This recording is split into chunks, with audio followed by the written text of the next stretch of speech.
नमस्कार, आप देख रहे हैं द नेटिजन न्यूज। आइए नजर डालते हैं अब तक की खास खबरों पर।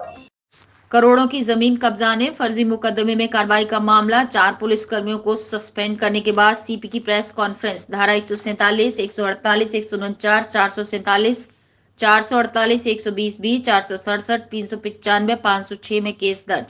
कमल चौधरी, धीरू चौधरी, जितेंद्र कुमार पुलिसकर्मियों पर नामजद केस दर्ज। पुलिसकर्मियों के अलावा 15 अज्ञात के खिलाफ भी केस दर्ज।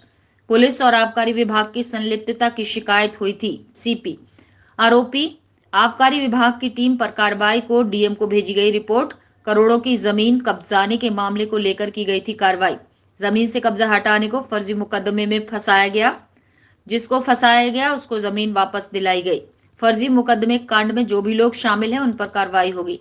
4 पुलिसकर्मी किए गए हैं सस्पेंड। पूरे मामले की हो रही है जांच। डीसीपी सिटी के नेतृत्व में एसआईटी टीम का गठन। फर्जी मुकदमा लिखने को कहां से आया गांजा, कितने लोग हैं शामिल, जांच हो रही है। एप्लीकेशन लेने से लेकर आईओ तक के पुलिसकर्मियों की जांच शुरू। थाना जगदीशपुरा सेक्टर 4 चौकी क्षेत्र का है मामला। एक मामला संज्ञान में आया था जगदीशपुरा में, जिसमें गोपनीय सूत्रों से ये पता चला था कि पुलिस के कुछ कर्मियों ने, जिसमें एसओ भी इन्वॉल्व थे, और आबकारी टीम ने एक परिवार के कुछ सदस्यों को, जो शायद एक जमीन पे केयरटेकर के रूप में रहते थे, उनको अवैध शराब में और अवैध गांजे में बंद किया था और उसके बाद उस जगह का कब्जा तब्दील हुआ है।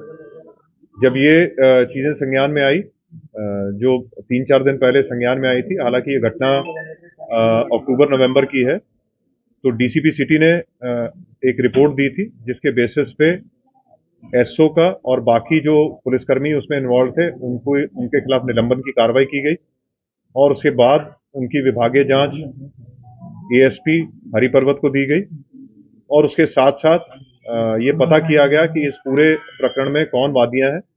वादिया को बुला के जो उन्होंने तहरीर दी, उस तहरीर के बेसिस पे कुछ पुलिसकर्मियों के खिलाफ और प्राइवेट लोगों के खिलाफ मुकदमा दायर किया गया और जो परिवार वहां पे रहता था, जिसको वहां से हटाया गया था, उस परिवार को पुनः वहां पे विस्थापित किया गया है और उसके अलावा जो भी उसमें लीगल प्रक्रिया करनी है, चाहे वो 145 सीआरपीसी की कार्रवाई हो, अगर आवश्यक होगी तो वो की जाएगी, अगर नहीं आवश्यक तो अन्यथा उस परिवार को वहां पे दोबारा से विस्थापित करवाया गया पुलिस के द्वारा।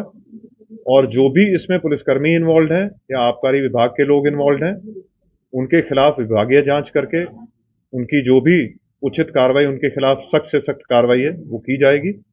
और जो मुकदमा कायम हुआ और जो बाकी विभागीय जांच है, इसमें एक एसआईटी का गठन किया गया है, जो डीसीपी सिटी की अध्यक्षता में पूरी कार्रवाई करेगी और उस जांच के बाद अगर आवश्यक होगा और भी कोई मुकदमे कायम होने की आवश्यकता होगी तो वो मुकदमे भी कायम किए जाएंगे, चाहे वो उस टीम के खिलाफ हो जिन्होंने अवैध गांजा बरामद किया या उस टीम के खिलाफ हो जिन्होंने वहां से अवैध शराब बरामद की।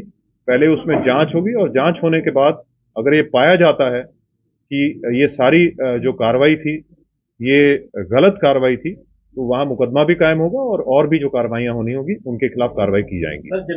इसके अलावा इसमें जो भी विवेचक हैं उनकी क्या रोल रहा, क्या भूमिका रही, उसकी भी जांच की जाएगी और अगर आवश्यक होगा तो उनके खिलाफ भी सख्ती से कार्रवाई की जाएगी। सर, जमीनी कब्जे में पुलिस भी इन्वॉल्व रही, आबकारी विभाग वाले मौजूद हुए, तो इसके पीछे मास्टरमाइंड कौन है? क्या ये माफिया ने पूरा?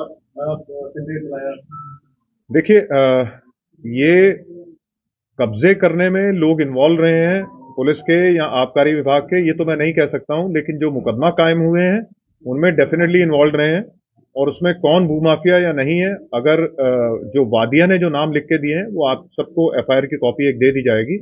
अगर उसके अलावा भी नाम आएंगे तो बिल्कुल उनके खिलाफ भी सख्ती से कार्रवाई की जाएगी।